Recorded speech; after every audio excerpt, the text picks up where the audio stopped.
Hello, everyone. My name is Kanika Singleton. We are going to be doing a short choreographed dance using many of the techniques and tricks from Divine Choreography 1 Tips and Tricks. Today, I'm going to be using a song, Great I Am, and we're going to use it just the end of the song. In that space, she talks about how our weapon truly is our worship, and it brings down strongholds and demolishes the wiles of the enemy. The scripture I chose today is 2 Corinthians 10, 4 through 5. The weapons we fight are not the weapons of the world. On the contrary, they have divine power to demolish strongholds. We demolish arguments and every pretension that sets itself up against the knowledge of God, and we take captive every thought that to make it obedient to Christ. What I'm going to do first is really kind of give you some examples that you'll see in the piece.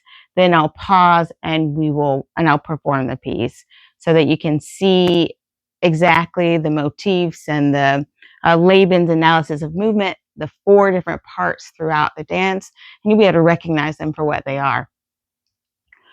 We're going to be using pretty much all 4 of them, plus the symmetry, asymmetry. So we'll be using actions of the body. There's a turn. You'll see some bends. You'll see some stillness. We're going to use flow that is bound. So there's one movement that's going to flow here and sweep across the body and stop. Flow, sweep across the body and stop.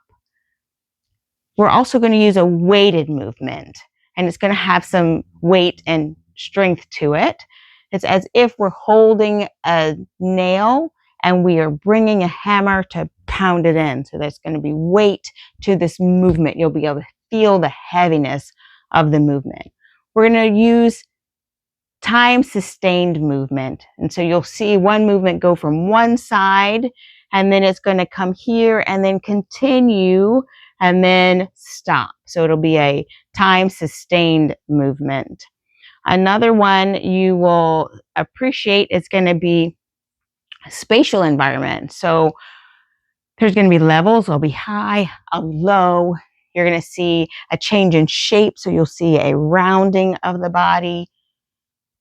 I'm going to do a little bit of relationship since I'm a solo individual. So there'll be some meeting and parting of the arms. And then you're going to, again, as I mentioned before, you'll see some symmetry, asymmetry. And then there's a little bit of complementary movements. You can see that the arms will kind of complement one another. And then lastly, stage placement, but this is going to be stage pattern.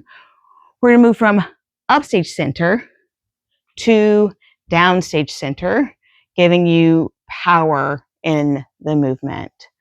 So here we go. We're going to start with the piece.